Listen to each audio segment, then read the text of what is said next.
Bonjour à toutes et à tous. Merci de nous rejoindre sur l'ORTV dans le rendez-vous de midi.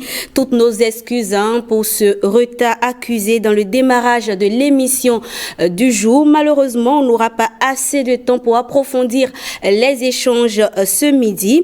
Toutefois, au menu ce mercredi, nous parlons essentiellement économie, entrepreneuriat, puis ADECO pour embellir vos espaces. On installe donc mon premier invité.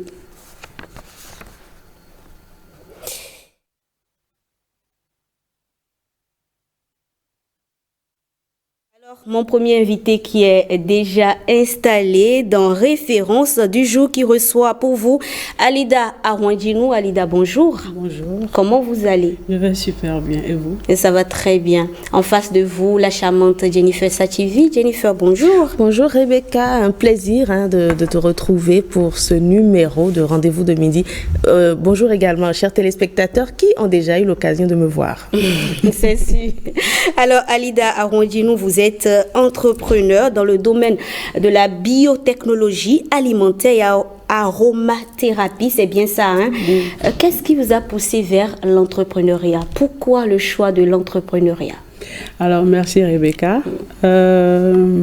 Pourquoi l'entrepreneuriat? Je dirais plutôt comment je mène ce combat de tous les jours. Parce qu'à la base, je dirais ça a commencé, c'est une histoire de famille, c'est une histoire de lignée familiale. Je dirais que mon feu grand-père était tradithérapeute.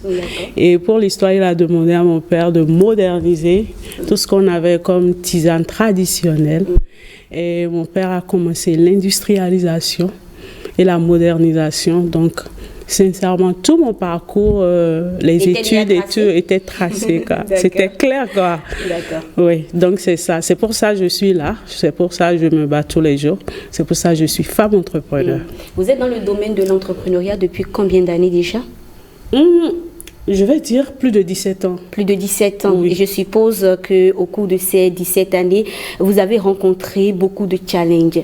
C'est clair, c'est clair. Comment est-ce que vous arrivez à les surmonter, ces challenges-là, en tant que femme? En tant que femme, ma vision, elle est claire. Ma vision, elle est claire et j'ai cette aptitude-là à vouloir toujours relever les défis. Donc, quand j'ai en face de moi un challenge, mon objectif, c'est de comment faire pour surmonter ça. Donc, quand c'est clair comme ça, je fonce, quoi. En me disant, en fait, mon esprit est partitionné de sorte à ce que, dès que le problème est là, il partitionne le problème en solution. Et voilà, on avance. Vous êtes aussi très engagé à travers votre vie associative dans la promotion des femmes comme vous. Pourquoi? Est-ce que c'est une passion? Oui, je dirais déjà que je préside l'association AWEP, qui est une association de femmes entrepreneurs panafricaines. Donc, c'est à la base un programme porté par le département d'État américain. Et les femmes sont beaucoup plus stigmatisées que les hommes. Les femmes rencontrent beaucoup plus de difficultés socio-culturelles, la tradition, les religions. Donc, beaucoup de problèmes que rencontrent les femmes contrairement aux hommes. Donc, ce n'est pas un choix, mais c'est une nécessité d'accompagner les femmes à leur autonomisation. D'accord, merci beaucoup. Jennifer Sativi, un mot avant que... Mais déjà, d'encourager, c'est toujours un plaisir pour moi de voir des femmes comme ça, que j'appellerais femmes battantes. Donc, beaucoup de courage. Oui, bien sûr, vous en êtes une. Alida Arwandjinou, merci pour ce léger moment de partage. On vous souhaite quand même du courage pour la suite. Mais je suppose que vous n'avez pas quelque chose d'autre à faire là tout de suite. Donc, je vais vous garder sur le plateau. Vous voudrez bien, s'il vous plaît, pour accueillir avec moi mon second invité dans ECHO.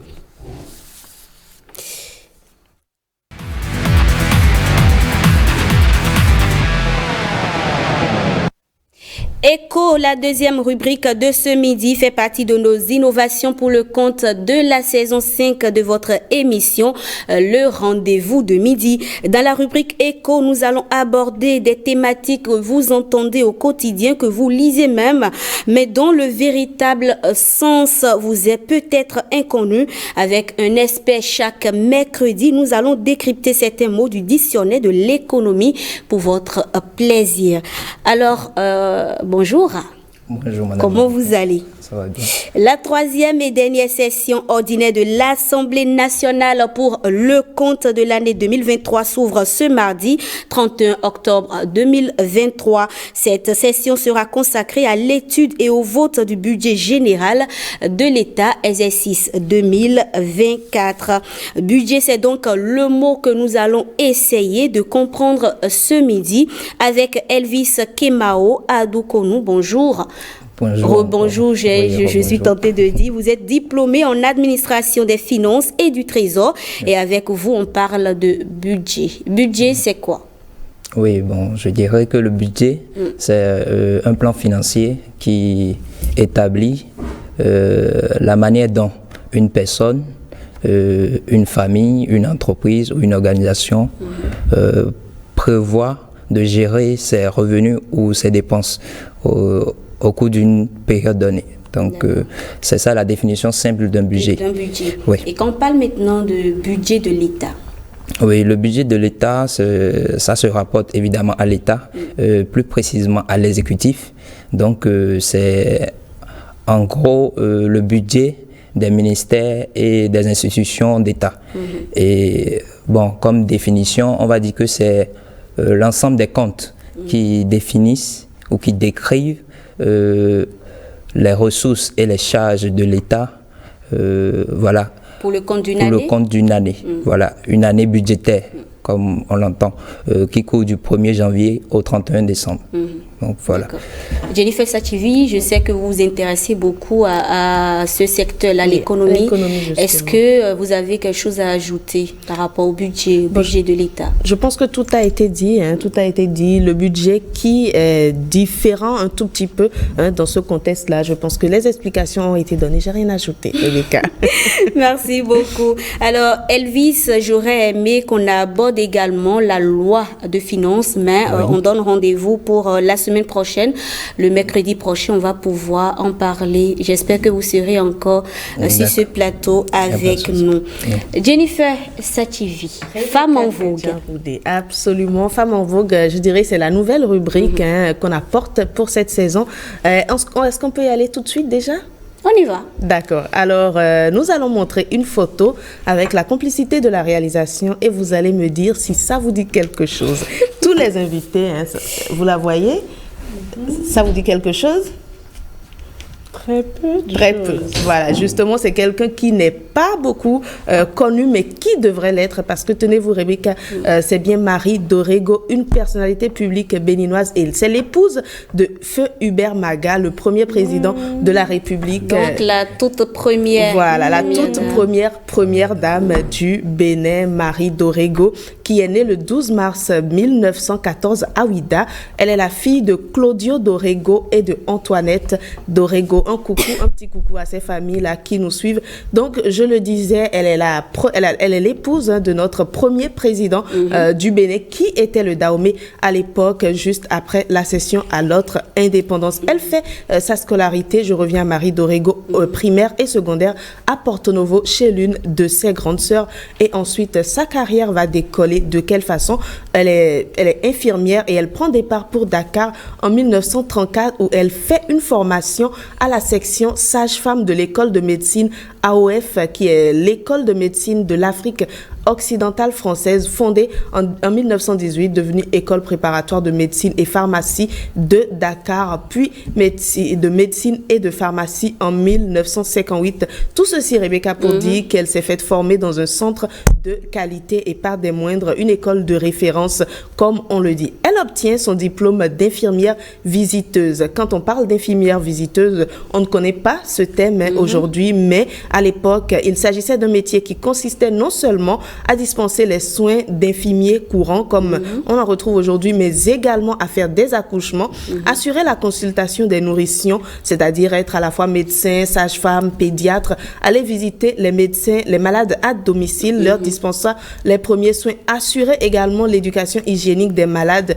et de leur famille. Et il faut mentionner, Rebecca, qu'à l'époque où Marie Dorego était infirmière visiteuse, il n'y en avait que 2 dans tout le Dahomey devenu Bénin. Nous passons Passons à présent à son histoire d'amour. Elle a rencontré bien évidemment feu Hubert Maga quelque temps après. Il se marie le 10 février 1939 à Ouida. Il faut noter qu'elle épouse Hubert Maga alors qu'il était élève instituteur âgé de 23 heures en ce moment-là. Le couple donne naissance à 5 enfants, dont 3 filles et 2 garçons. Après son mariage, elle est affectée à Natitengu où elle exercera jusqu'à la cession de son époux à la présidence de la République. J'ai envie d'applaudir, mais c'est passé il y a beaucoup d'années déjà. Alors, Marie Dorego, mère de 5 enfants, en raison des activités politiques de son mari à partir de 1946-1947, assume donc en grande partie seule l'éducation de ses enfants du fait des fréquents déplacements justement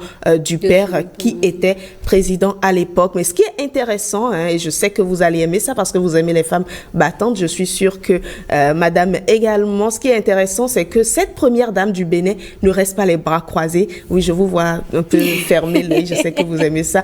Elle ne reste pas les bras croisés, elle ne reste pas l'épouse dévouée, sage à la maison, comme on le dit en ce moment-là. Elle devient active, elle crée en 1961 le groupement des femmes dahoméennes qu'on appelle le GDF, qui sensibilise et éduque les dahoméennes avec comme mission d'éveiller leur conscience politique et sociale. C'est un mouvement autour du parti de son mari qui organise également des voyages, de la propagande et des études. Et c'est surtout un groupement qui sillonne tout le pays, j'ai envie de dire le Bénin, mais c'était le Dahomey, pour la sensibilisation des femmes à leur rôle de famille et dans la société. À la fin de sa carrière d'infirmière, elle est partagée entre le Bénin, la Côte d'Ivoire, le Sénégal et la France, où vivaient ses enfants. Elle décède le 13 mai 2007 à Paris et est enterrée à Parakou aux côtés de son époux, feu Hubert Maga, premier président de la République du Bénin. Voilà la femme que je vous présente aujourd'hui dans Quel beau parcours, hein, quel beau parcours. Un exemple à suivre, hein, un exemple pour la jeune génération, surtout pour les femmes. Alida. Oui. Un exemple. Un exemple de femmes. Oui, femmes. Je suis d'accord. Je suis restée. Son histoire, non, je ne connaissais pas. Donc, je découvre avec beaucoup de plaisir. J'ai écouté avec beaucoup d'attention et c'est vraiment un exemple à suivre. Et une femme dont on devrait plus parler, je pense. Tout à fait. Qu'on devrait plus parler à travers différents, comme cette émission et beaucoup d'autres, beaucoup de femmes sur lesquelles on devrait mettre plus de lumière. Justement, Rebecca, si vous me permettez, je fais un petit très rapidement à mon complice. Vous savez, c'est la tante directe, je dirais, de notre réalisateur Ange Dorego. J'ai d'ailleurs eu du mal à avoir les infos sur Internet. Il m'a aidé au niveau des photos et au niveau des informations avec la complicité de la fille de Marie Dorego. Je les remercie au passage. On lui fait un petit coucou. Elvis, vous avez un mot très rapidement sur Marie Dorego. Est-ce que vous connaissiez le personnage avant? Non, je ne connaissais pas le personnage. Oui, je viens de le découvrir et c'est vraiment très, très intéressant. Il faut dire que c'est un personnage sur lequel on doit beaucoup plus mettre la lumière, comme Madame l'a dit tout à l'heure, parce que cela va servir d'exemple pour la jeune génération, pour que voilà, il y ait plus d'implication dans la vie associative et dans la vie citoyenne au Bénin. Merci. Alida a commencé avec son association. Merci Jennifer, merci beaucoup. On espère que le mercredi prochain, on aura encore le portrait d'une autre femme qui a impacté ou qui continue d'impacter. Alors Jennifer Sativi, on reste toujours avec toi, n'est-ce pas, pour installer maintenant ton invité dans ADECO, n'est-ce pas?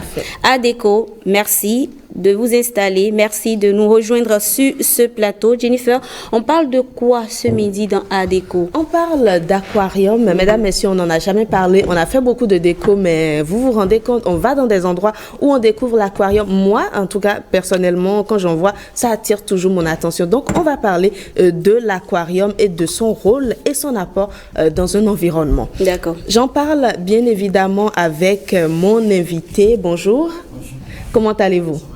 Alors, monsieur Capo. Oui. Capo Cedro, si vous voulez. Capo Cedro, merci d'avoir accepté notre invitation. Vous êtes responsable d'une entreprise d'aquarium qui fabrique l'aquarium. Alors, si je devrais vous demander son rôle et son apport très rapidement. D'accord, merci beaucoup. D'abord, l'aquarium, pour le définir, c'est un vase et souvent transparent dans lequel on met en lumière les animaux ou bien les végétaux qui vivent dans l'eau. D'accord. Donc les poissons, les crustacés et crevettes. On aurait aimé avoir un petit aquarium. modèle sur le plateau. Jennifer. Je l'aurais gardé. Honnêtement, ça nous a échappé. Prochainement. Mais je suis sûre qu'il reviendra avec un aquarium. D'accord, de Ça toutes les aurait manières, tout embelli. on a ça en image pour Tout à expliquer fait. un peu aux téléspectateurs de quoi Voilà. il s'agit. Oui, vous Donc, pouvez poursuivre. par rapport à son rôle, d'abord, l'aquarium apparaît comme un univers aquatique, ou à la fois un univers aquatique et un objet d'art.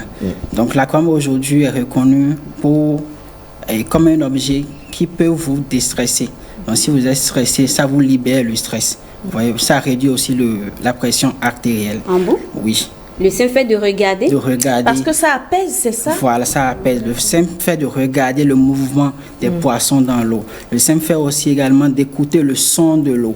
Ok. Également. C'est Cela vrai que apaise. moi, le son de l'eau Ça m'apaise calme beaucoup. tout de Oui. suite. Bien évidemment. Et justement, quels sont les types d'aquariums qu'on a et quelles sont leurs particularités? D'accord. D'abord, il faut faire la différence entre type et forme. D'accord. Quand on parle de type, il y a deux. On peut avoir les aquariums d'eau douce que nous faisons uniquement et les aquariums d'eau de mer qui d'accord. accueillent les tortues, les autres d'accord. choses. Maintenant, les aquariums d'eau douce accueillent uniquement les animaux d'eau douce. Est-ce que ça veut dire que si on place un animal d'eau douce dans un aquarium de mer, il va avoir des problèmes? Bien évidemment. s'adapter. Ah, Bien d'accord. évidemment. Il y aura des problèmes parce que dans un aquarium d'eau de mer, par exemple, il y a le sel qui est en hauteur. D'accord. Donc maintenant, les animaux d'eau douce n'aiment pas le sel. Voilà. un D'accord. peu. Et en ce qui Donc, ça, concerne c'est- les formes? Pour les formes, il y en a plusieurs. D'accord. Aujourd'hui, par exemple, vous pouvez avoir un aquarium comptoir ou bien un aquarium sous forme de votre studio ici et ce que nous avons devant nous. Vous pouvez avoir un aquarium guéridon sur lequel vous pouvez manger. Vous pouvez avoir un aquarium qu'on appelle post-TV sur lequel On pose la la télé, télévision? oui. Vous D'accord. pouvez avoir un aquarium mural qui remplace carrément la télévision. Ok. Toutes sortes d'aquariums que vous pouvez. Donc il y en a autant Bien évidemment. qu'on souhaite. Bien Et évidemment. vous adaptez certainement. Alors dans quelles conditions on peut se procurer un aquarium? Est-ce qu'on peut en placer ici Sur le le plateau. plateau ou est-ce qu'on peut en placer sur le toit, sur la terrasse, dans la cuisine, au salon? Dites-moi un peu. D'accord. D'abord, pour avoir un aquarium, pour se procurer un aquarium, il faut avoir l'amour des animaux. D'accord. Tout d'abord, c'est le premier. De tous les animaux? Oui. Bon, Surtout en les général, animaux aquatiques. aquatiques. Il faut avoir de l'amour à leur donner à manger parce que c'est les êtres vivants qui sont nourris. C'est comme les plantes également, à qui on donne de l'eau. Donc ici également, vous pouvez placer un aquarium ici, si vous voulez. le plateau. Sur le plateau. Donc ça c'est pour la décoration. C'est pour la décoration, vous voyez. Donc l'aquarium également peut être placé dans un coin, partout quand même, si c'est pas tout ailleurs donné, si vous voulez désirer. D'accord, donc où on veut, quand Oui. on veut, on peut placer Bien évidemment. un aquarium. Est-ce que ça influence d'une façon ou d'une autre l'environnement? C'est vrai que vous avez dit que ça apaise, mais lorsqu'on place l'aquarium quelque part, est-ce que ça change quelque chose tout de suite? Oui, je dirais rapidement oui. Pourquoi? Parce que l'aquarium, par exemple, dans un centre hospitalier, cela permet aux enfants, par exemple, atteints de l'Alzheimer, de prendre vite l'aliment. D'accord. Et quand vous allez à l'hôpital, souvent les médecins, quand on était petit, pour voir nous faire piqûre, ils vont commencer une jolie histoire là, à Bien nous sûr. raconter. Et puis rapidement, Une chanson. voilà. Maintenant, le fait de regarder l'aquarium, vous oubliez la piqûre. Et rapidement, il vous met sa chose et puis ça se calme. Il y a tellement d'avantages d'avoir un aquarium. Avoir un aquarium, par exemple, dans un lieu de travail, ça permet d'augmenter la productivité. Ok. Et comment est-ce que je peux le fabriquer chez moi? Je peux peut-être un bocal, un peu de sable de mer, un peu d'eau de mer et j'ajoute des poissons, c'est possible? Oui, c'est possible. Ah, donc tout le monde peut fabriquer? Tout le monde peut le fabriquer, mais pour la vie des êtres vivants qui sont présents dedans, vous avez besoin des conseils d'un aquariophile que nous D'accord. sommes, oui. Ok, donc je peux décider d'acheter mon bocal, Voilà. sable de mer, eau de Et mer, autres. et je vous fais appel. Et nous, on vous conseille. D'accord. Je peux mettre une carpe dedans? Oh, bon, là, ça va être un peu chose. Personnalisé. Oui, personnalisé. D'accord. Pourquoi? Parce qu'une cape, par exemple, ça n'entre pas dans la catégorie des animaux en eau douce. D'accord. C'est vrai qu'on le fait, mais souvent on le fait uniquement, vous pouvez faire uniquement pour les capes à part. D'accord. Parce que si vous mélangez les espèces, ils risquent de se manger. Ah, d'accord. Est-ce que les espèces en eau douce là sont consommables? Non. Vous voulez manger les roses? Non. D'accord. C'est bon de savoir. C'est bon. Alors, Jennifer, oui, tu as encore une question très rapidement. Très rapidement. Est-ce que l'installation de l'aquarium est ancrée dans nos habitudes au Bénin? Ou est-ce que c'est trop cher? Non, ce n'est pas cher. Vous savez, le Bénin, que ce soit ici au Bénin ou bien en Occident, les gens aujourd'hui demandent beaucoup en plus l'aquarium. Pourquoi? Parce que quand vous prenez l'architecture du Bénin d'il y a 60 ans, ce n'est plus la même jusqu'à aujourd'hui. Tout a changé, la manière de construire, de faire les bâtiments, tout et tout. Donc les gens veulent également s'identifier à quelque chose. Donc, quand vous voyez un aquarium aujourd'hui chez quelqu'un, vous avez dit que la personne est riche. Donc tout le monde veut devenir également riche. Ah, d'accord. Bon, dites-moi si aujourd'hui vous ne voulez pas devenir riche. Qui est con? Voilà. Donc ça, la demande a augmenté fortement par rapport aux années 60. D'accord. Oui.